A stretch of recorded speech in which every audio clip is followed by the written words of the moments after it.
Hi guys, so today I'm going to be doing a video basically explaining how to get and maintain bright red hair. As you can see, I have bright red hair, and I wasn't always like this. I actually just recently dyed my hair. I used to be blonde, and I will show you a picture right now. Okay, so that was my blonde hair, and I was blonde my whole life.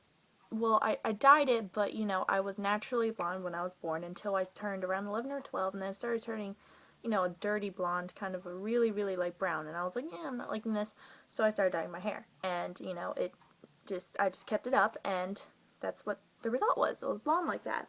And, I'm 16 now, and I was just like, I'm starting to get sick of the blonde. I've kind of been blonde my whole life, and even though everybody knew me, as the tall blonde girl, I was like, I want to do something different that, people wouldn't expect me to do. Not that many people, expect me to do much different with my hair, because everybody knew that I loved my blonde hair. And I did. I do love blonde hair, but it's just, I was ready for a change. I moved. It was summer. I turned 16. I felt like I needed a change, and I wanted to do it with my hair. So let me tell you how I got my hair like this. I didn't want to do it permanently because I was scared, if it doesn't come out good, I want to be able to go back to my blonde without having such a huge hassle. Which, good thing that didn't happen, but so I was like, I'll go with semi-permanent color. So, I was just like, okay, well, I want a red that's semi-permanent so I don't have to worry about, if I don't like it, then I don't have to worry about it taking forever to dye back to blonde. So I chose a semi-permanent dye from Manic Panic, and this is what it is, and it is Vampire Red, if you can read that. I'm not sure if you can read that there, but it says Vampire Red, and it looks like this, obviously, and it comes in a little jar. I got 2 of them, and I didn't need the second one, that's what this is right here, but I got 2 of them just because my hair is really long, and it said 1 jar would get like a shoulder length, so I was like, no, I'll get 2 just in case. I'd rather have too much color than less color. So I got 2. I went to Sally's. I got 2 of these. I got some plastic, well, not really plastic, those kind of gloves, because you want to make sure, number 1 tip is that you wear gloves when you were doing this, no matter what color you were dyeing your hair.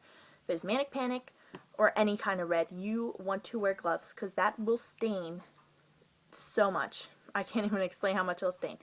But, so I got gloves, I got the dye, and I got a little tint brush. I think that's what it's called, where you put it on the roots and everything, so I got that. And I came home, I took a shower like usual at night, and when I woke up, I didn't straighten my hair or anything, I just left it natural, and the morning was when I did it. And I actually made my mom do it. I didn't want to do it. I was too scared. But basically, the process, if you have long hair like mine, and it's actually a little bit longer because I curled it, when you curl hair, it kind of makes it look shorter. It really is. It's like down to here.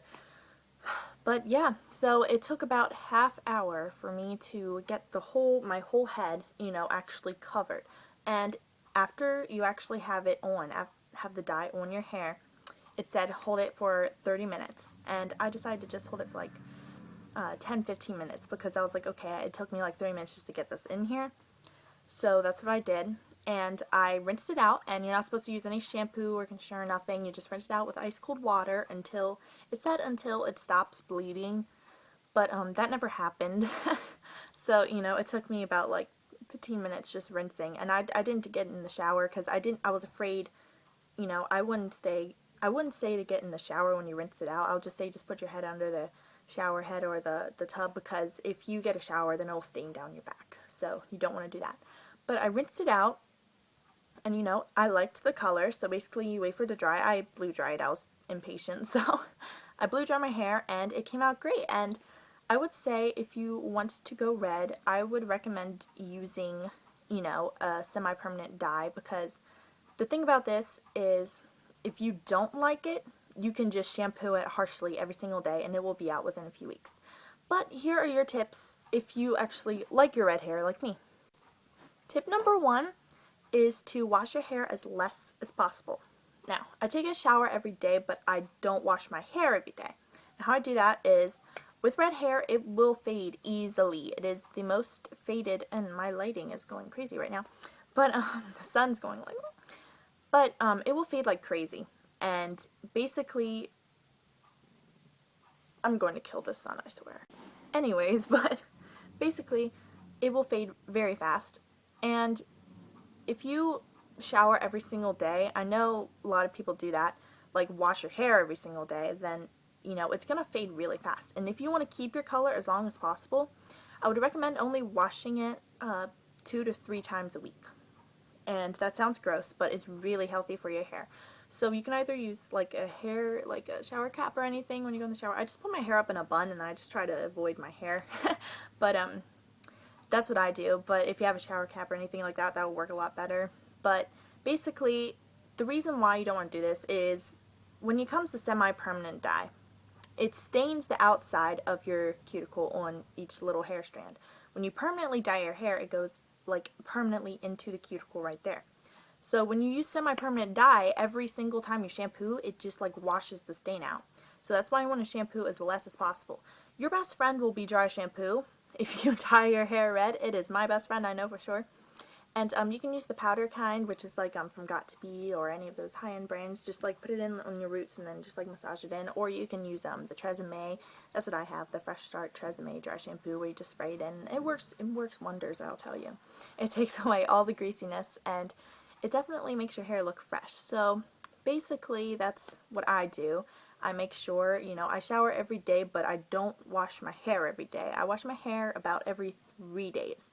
And the way to make sure to get away from the greasiness, like I said, dry shampoo and different styles. You don't want to wear your hair straight every single day because obviously you'll see the greasiness. You want to do some, you know, try to do some cute styles. I mean, you got red hair. I mean, you can do anything. I mean, of course you're going to have to change your wardrobe. That's the one thing I noticed.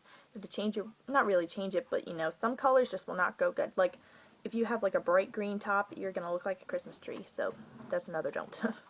Bleaching is a big thing.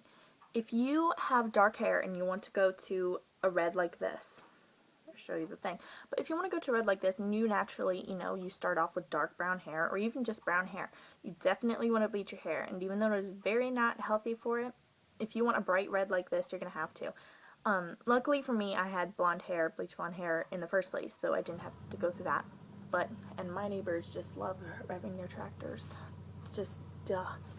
But yeah, you're definitely going to make sure that you bleach your hair before you do this. Because if you don't bleach your hair and you put this straight on, I mean, it will not come out bright like this. It will basically be a brown hair with a red tint to it, which is not really attractive.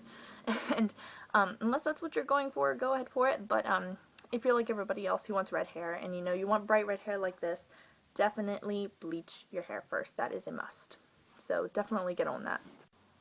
For preserving your color, you're definitely going to want to get a shampoo and conditioner that helps with color-treated hair. You know, there is a lot of brands out there. Like, you can either get, you know, a drugstore one. I recommend, like, the Tresemme Color Stay, that kind of stuff. And then, of course, there's a high-end brand. So I'm sure that would work a lot better, too. But I use Tresemme, and I think it works pretty well. I mean, obviously, every time you get in the shower, it's going to look like you killed someone in there. But that's the cons of having red hair. To let you know, red hair is definitely the #1 most high maintenance hair color ever. Especially if you're using semi-permanent hair. So, hair color. But, so just letting you know that. Also, my bathtub looks, no, it looks like there was a crime scene in there. So, definitely gonna have to use bleach for that, to clean that out. One big thing is that. But yeah, I think that's basically all I have to say when it comes to maintaining and getting red hair. If you have any more questions, just comment or message me. You know, I'll definitely answer them, and if you want me to make another video about that, go ahead. And if you want a hair tutorial about this or makeup tutorial, anything, just comment and let me know, and I will be glad to make them. Thanks for watching.